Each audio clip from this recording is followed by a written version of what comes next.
এখন করাবো সরল সুদের 20 থেকে 30। দেখো, একটি মূলধন 7 বছরে দ্বিগুণ হয়, কত বছরে সেটা 5 গুণ হবে? খুব সহজ অঙ্ক। 7 বছরে 3 গুণ, 7 বছরে 3 গুণ, এর মানে কি? দেখো, 7 বছরে 3 গুণ মানে আসল যদি 100 হয়, সুদাসল হবে কত? 300। যেহেতু 3 গুণ, 7 বছরে 3 গুণ মানে আসল 100 হলে সুদাসল 300। সেক্ষেত্রে সুদ হবে 200। আবার 100 টাকার সুদ যখন 200 টাকা, তাহলে সুদের হার কত হবে? 200%। এই বিষয়টা নোট করবে। 100 টাকার সুদ 200 টাকা হলে সুদের হার মোট সুদ হয় 200%। 100 টাকার সুদ যদি,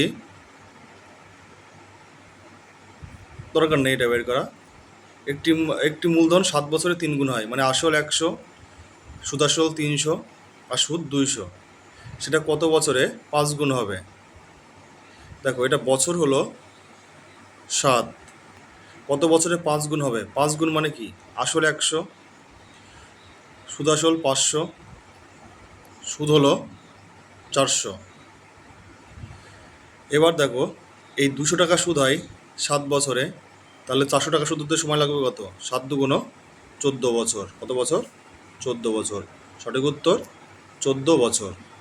এখানে কয়েকটা বিষয় নোট করা হলো, যেমন সুদাসল থেকে আসল বিয়োগ করলে আমরা পাই সুদ, এই একটা জিনিস। মানে সুদাসল থেকে আসল বিয়োগ করলে আমরা সুদ পাই। আর কোনো মূলধন 7 বছরে 3 গুণ, এর মানে আসল 100 টাকা হলে সুদাসল 300 টাকা, এই জিনিসটা নোট করতে হবে। আর 5 গুণ মানে আসল 100 টাকা হলে সুদাসল 500 টাকা। নেক্সট দেখো, 600 টাকাকে এমন দুটি ভাগে ভাগ করা হয় যাতে প্রথম অংশের 100% হারে 2 বছরের সুদ, দ্বিতীয় অংশের 4% হারে 10 বছরের সুদ সমান। প্রথম অংশের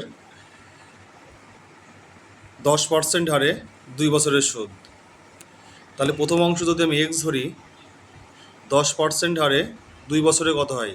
প্রথম অংশ আমি এ ধরি, তাহলে 10% হারে 2 বছর এর সুদ, মানে এর 10 দুগুণ 20%। এবং দ্বিতীয় অংশ যদি আমি বি ধরি, 4% হারে 10 বছরের সুদ, মানে বি এর 4×10 40%। এই দুটো কি সমান? এখান থেকে এ বাই বি কত পাই? এ বাই বি হলো 40/20, বা কাটাকুটি করলে 2:1। এখানে মোট টাকা ছিল 600 টাকা, আর এ আর বির অনুপাত কি? 2:1। তার মানে বলতে পারি এ হলো 2, বি হলো 1, আর টোটাল হলো 3। এই 3 মানে দেখো 600, 3 মানে 6000। বের করতে হবে কি দুটি অংশ কত। 3 মানে 6000 হলে 2 মানে কত হবে? 2 মানে হবে 4000, আর 1 মানে হবে 2000। তো সঠিক উত্তর হলো 4000 ও 2000 টাকা। নেক্সট, এক ব্যক্তি 3000 টাকা তার 10 ও 14 বছরের পুত্রের নামে এমনভাবে ভাগ করে রাখলেন যে 18 বছর বয়সে তারা সমান সুদ পাবে। তাহলে এক ব্যক্তি 3000 টাকা তার 10 ও 14 বছরের 2 পুত্রের নামে রেখেছে, 18 বছর হলে তারা সমান সুদ পাবে। তাহলে প্রথম পুত্র এ আর দ্বিতীয় পুত্র হলো বি। দেখো, প্রথম পুত্রের টাকা রেখেছিল 10 থেকে 18, 8 বছর, কত পার্সেন্ট হারে? 10% হারে, মানে এর 8×10 80%। দ্বিতীয় পুত্র বি 14 থেকে 18 বছর, মানে 4 বছর, 10% হারে 40%, বি এর 40%। এবার দেখো বলেছে সুদ সমান সমান সুদ, তার মানে এই দুটো সমান। এখান থেকে বলতে পারি এ বাই বি সমান হলো 40/80, বা বলতে পারি 1/2। 1/2। তাহলে এখান থেকে এ হলো 1, বি হলো 2, আর যদি বলি টোটাল তাহলে এ কত? দেখো এখান থেকে বলতে পারি এ 1, বি 2, আর মোট কত? মোট হলো 3। এই 3 মানে বলা হচ্ছে দেখো 30,000। 3 মানে কত? 30,000। বের করতে হবে কি বড় ছেলে। বড় ছেলে মানে কি? যার বয়স 14 বছরের বয়সে 2 পুত্রের নামে, মানে হচ্ছে যে বড় ছেলে তার বয়স 14 বছর, মানে এটা এ হচ্ছে বড় ছেলে। তাহলে 2 মানে কত হবে? 3 মানে 3,000 হলে 2 মানে হবে 2,000। সঠিক উত্তর হবে 3 মানে 30,000 হলে 2 মানে হবে কি 20,000। সঠিক উত্তর 20,000। 25। এক ব্যক্তি 13,000 টাকা 3টি ব্যাংকে এমনভাবে ভাগ করে রাখলেন যে প্রথম অংশে 5% হারে 4 বছরের সুদ, দ্বিতীয় অংশের 6% হারে 5 বছরের সুদ, তৃতীয় অংশের 8% হারে 5 বছরের সুদের সমান। তাহলে দেখো, তাহলে এখানে কি বলতে পারি? তাহলে বলতে পারি হলো খুব সিম্পল, প্রথম অংশের 5% হারে 4 বছর মানে 20%, মানে এর 20%, এর 20% সমান সমান বি এর কত? 5 × 30%, বি এর মানে গুণ 30% সমান সমান সি এর কত? 5 × 8 = 40%, সি এর মানে তো গুণ, এর মানে গুণ 40%। তাহলে এখানে এ বাই এটা যদি হয় তাহলে কি করতে পারি? দেখো 0 আর পার্সেন্টেজ কেটে গেল, তাহলে পাই হচ্ছে 2a, কি বাই 2a সমান সমান হলো 3b সমান সমান 4c। এবার এখানে a:b:c কী করে বের করবো? দেখো 2, 3 আর 4, 2, 3 আর 4 এদের লসাগু হয় হলো 12। তাই সবাইকে আমি 12 দিয়ে ভাগ করব। এতে ভাগ করব 12 দিয়ে ভাগ করব। 12 দিয়ে ভাগ করলে কি পাই? 12 দিয়ে ভাগ করলে পাই হলো a/6 সমান সমান b/4 সমান সমান c/3, অর্থাৎ a/6 সমান b/4 সমান c/3। তাহলে a:b:c সমান কি 6:4:3। এটা নোট করে নেবা, a/6 সমান সমান b/4 সমান সমান c/3 হলে আমরা পাই a:b:c সমান হলো 6:4:3। এটা নোট করার জিনিস, ঠিক আছে। আর মোট টাকা কত? 13,000। তাহলে টোটাল কত হচ্ছে? টোটাল হচ্ছে 6, 4 10 আর 3 কত? 13। টোটাল হবে 13, ঠিক আছে। এবার 13 মানে দেখো 13,000 বের করতে হবে প্রথম অংশ মানে এ। 13 মানে 13,000 হলে 6 মানে কত হবে? খুব সিম্পল, 6,000। সঠিক উত্তর হলো অপশন এ।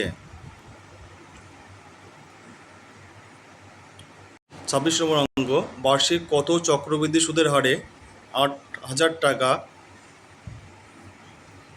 আচ্ছা, এখানে 8,000 টাকা 2 বছরে হয়।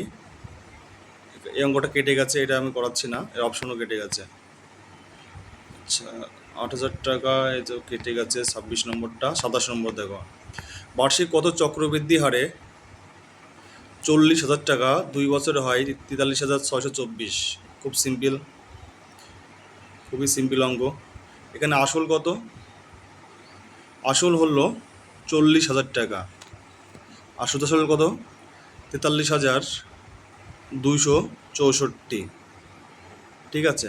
তাহলে সুদ কত? সুদ হলো 3,264 সুদ। এই টাকা হলো সুদ। এবার কত অংশ সুদ? সুদকে যদি আমি আসল দিয়ে ভাগ করি তাহলে আমি পাই হচ্ছে অংশ। তাহলে সুদ হলো বাই 40,000, এত অংশ সুদ, এত অংশ সুদ। এবার অংশকে যদি আমি 100 দিয়ে গুণ করি তাহলে পাই আমি পার্সেন্টেজ। তাহলে এত পার্সেন্ট সুদ, 0 0 কাটলাম।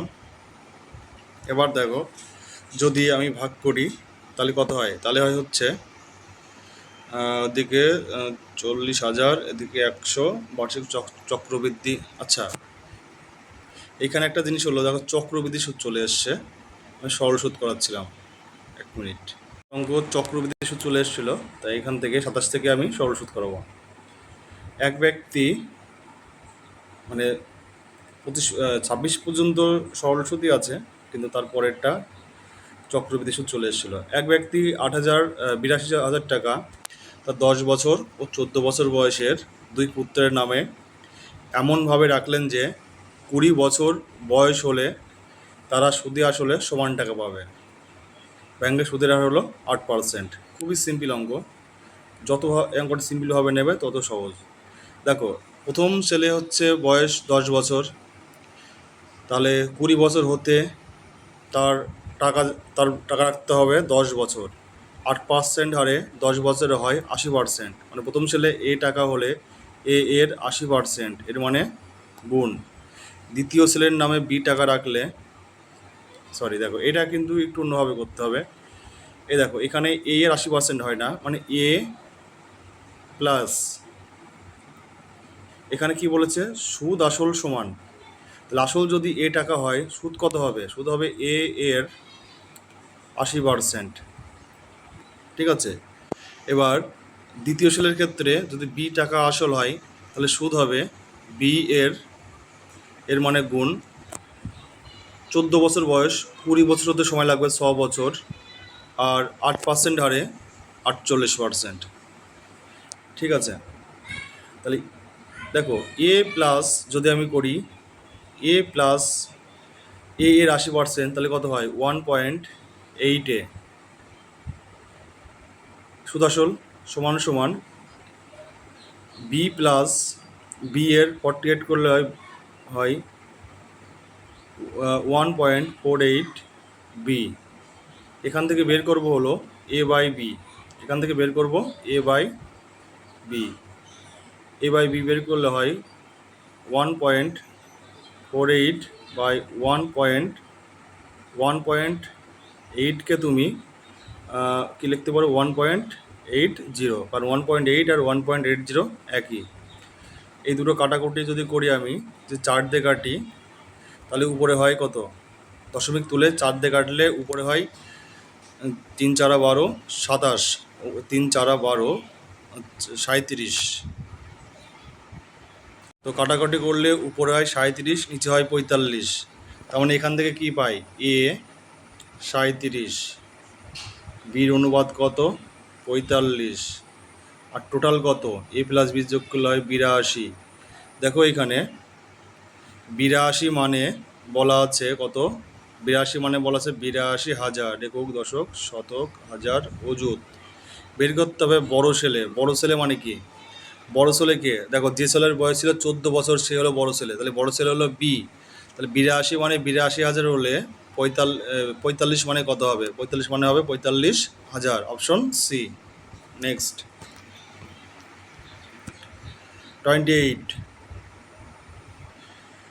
সরল সুদের হার 5% বৃদ্ধি পেলে 1000 টাকার কত বছরের সরল সুদ হবে? 80 টাকা। সরল সুদের হার 5% বৃদ্ধি পেলে 1000 টাকার কত বছরের সরল সুদ হবে? 80 টাকা। ঠিক আছে, তাহলে এখানে সরল সুদের হার বৃদ্ধি হচ্ছে 5%।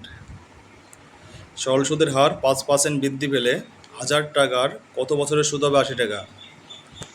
দেখো এখানে আসল কত? 1000 টাকা। আসল এখানে 1000, আসল হলো 1000 টাকা, সুদ কত? 80 টাকা। তাহলে সরল সুদের হার 5% বৃদ্ধি পেলে 1000 টাকার কত বছরের সুদ হবে? 80 টাকা। তাহলে এটা কি করতে পারি? সুদ কত? 80 টাকা, কত ভাগ? 80/1000। একে যদি আমি এত ভাগ, এই আনুপাতিক ভাগ, আর একে আমি 100 দিয়ে গুণ করলে কি পাই? 100 দিয়ে গুণ করলে পাই হচ্ছে পার্সেন্টেজ।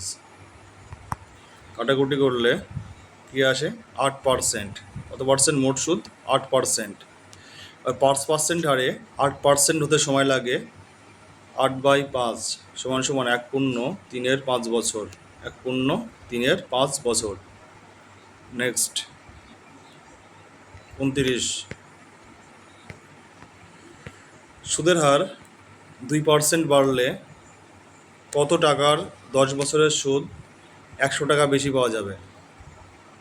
কত টাকার 10 বছরের সুদ 100 টাকা বেশি পাওয়া যাবে? 100 টাকা কি বেশি, সুদ বেশি। 2% হারে 10 বছরে কত পার্সেন্ট সুদ হয়? 20%। আর কত টাকা মানে কি, আসল বের করতে হবে, আসল হলো 100%।